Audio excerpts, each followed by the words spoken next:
thanks for your DIY guide. As lang if mag-file na quarterly, basic salary lang ba or kasama mga bonuses from client.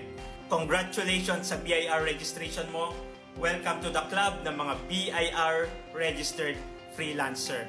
Yes, kasama po ang bonuses sa pagpa-file natin ng income tax return. Pagsasamahin mo siya, yung freelancing income mo, bonuses from client, commissions from client, ito-total mo siya lahat at yun yung gagamitin mo sa pagpa-file ng income tax return. Para sa mga nagpaplanong mag-register sa BIR as a freelancer this year 2024, we have a DIY guide, the ultimate DIY BIR Tax Compliance Guide for Freelancers. Kompleto na po yan. BIR registration, tax compliance, kasama na po. Kuha ka ng copy sa website namin, libre lang. If you are a freelancer at meron kang concern or question regarding freelancers BIR registration and freelancers tax compliance, comment mo lang yan at sasagutin ko yan.